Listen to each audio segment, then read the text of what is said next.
नमस्कार, बहुत स्वागत आपका। मैं आपके साथ तरन्नुम। बुलेटिन की शुरुआत बड़ी खबर से। लखनऊ से बड़ी खबर। हरियाणा चुनाव से समाजवादी पार्टी ने दिया सकारात्मक सबक। चुनाव में अकेला चलो से सिर्फ नुकसान हुआ। यूपी उपचुनाव में कांग्रेस को मिल सकती है हिस्सेदारी। उपचुनाव में आईएनडीआईए गठबंधन को बरकरार रखने की तैयारी में है।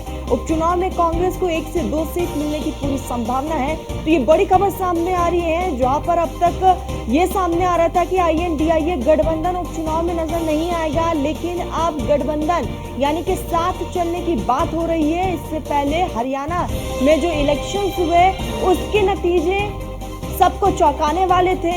हरियाणा चुनाव से समाजवादी पार्टी ने एक बड़ा सबक लिया है और सबक सीखते हुए समाजवादी पार्टी ने अब हाथ का साथ देने की पूरी घोषणा समाजवादी पार्टी की तरफ से कर दी गई है, क्योंकि हाल ही में अखिलेश यादव की तरफ से भी कहा गया था कि गठबंधन टूटा नहीं है, उपचुनाव में ये गठबंधन साथ नजर आएगा।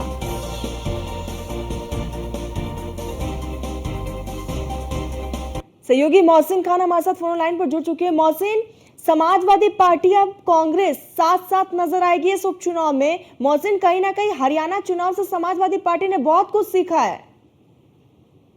देखिए, बिल्कुल जाहिर तौर पर समाजवादी पार्टी ने न केवल हरियाणा विधानसभा चुनाव से बहुत कुछ सीखा है, बल्कि जम्मू कश्मीर विधानसभा चुनाव से बहुत कुछ सीखा है। हालांकि समाजवादी पार्टी ने हरियाणा विधानसभा चुनाव में कांग्रेस पार्टी से गठबंधन धर्म में 2 सीटें मांगी थी, लेकिन कांग्रेस ने साफ इनकार कर दिया था, जिसके बाद समाजवादी पार्टी ने जम्मू कश्मीर में 20 विधानसभा सीटों पर चुनाव लड़ा था और उसे कुल 20 की 20 विधानसभा सीटों पर 8,198 वोट मिले और उनकी 20 के 20 प्रत्याशियों की जमानत जब्त हो गई।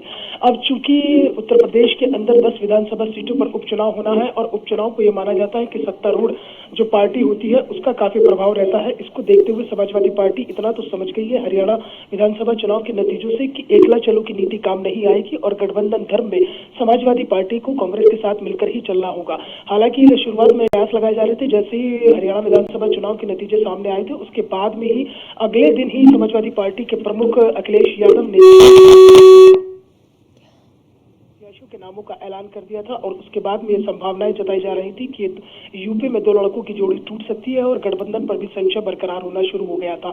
लेकिन अब जिस तरह की खबरें आ रही हैं उससे ये तो तय हो गया है कि आने वाले वक्त में कि जैसे ही उपचुनाव की तारीखों का ऐलान होगा उसके बाद में जो है समाजवादी पार्टी गठबंधन धर्म में कांग्रेस को 1 से 2 सीट दे सकती है, क्योंकि इसकी संभावनाएं इसलिए भी बढ़ गई हैं कि अभी तक केवल 6 विधानसभा सीटों पर समाजवादी पार्टी ने अपने प्रत्याशियों के नामों का ऐलान किया है। 4 सीटें अभी भी होल्ड की गई हैं, जिसमें मीरापुर है, गाजियाबाद है, खैर विधानसभा सीट है और उम्मीद ही की जा रही है कि 1 से 2 सीटें अगर समाजवादी पार्टी कांग्रेस को देती है तो वो गाजियाबाद और अलीगढ़ की खैर विधानसभा हो सकती है, क्योंकि खैर विधानसभा पर भी जो है समाजवादी कांग्रेस पार्टी लगातार दावा कर रही थी। हालांकि जो 2 सीटें शुरुआत में कांग्रेस का जिस पर दावा था, फूलपुर और मंझवा सीट, उस पर जब समाजवादी पार्टी ने अपने प्रत्याशियों के नामों का ऐलान किया था तब ये संभावना थी कि गठबंधन टूट सकता है। लेकिन एकला चलो की नीति कहीं ना कहीं समाजवादी पार्टी को भी लगता है कि अगर वो अकेले चुनाव लड़ते हैं तो उस पर नुकसान हो सकता है, क्योंकि देखिए गठबंधन में कांग्रेस और समाजवादी पार्टी अगर एक साथ रहेंगी तो जिस तरह से 2024 के लोकसभा चुनाव के नतीजे सामने आए थे उस नतीजों को दोहराने की कोशिश होगी, क्योंकि उस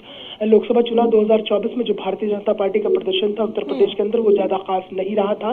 तो उसे ही देखते हुए कि चूंकि पीडीए का नारा लेकर चली थी समाजवादी पार्टी और उत्तर प्रदेश के अंदर कांग्रेस के साथ गठबंधन में चुनाव लड़ा था, तो कहीं ना कहीं उसका फायदा जरूर हुआ था और उसी फायदे को बरकरार रखना चाहेगी। बिल्कुल मौसम, और देखने वाली बात यह भी होगी कि कांग्रेस को यहाँ पर कितने सीट्स मिलते हैं और सबसे अहम कि कौन से सीट मिलते हैं। मौसम, आप हमारे साथ जुड़े, बहुत बहुत शुक्रिया तमाम जानकारी के लिए।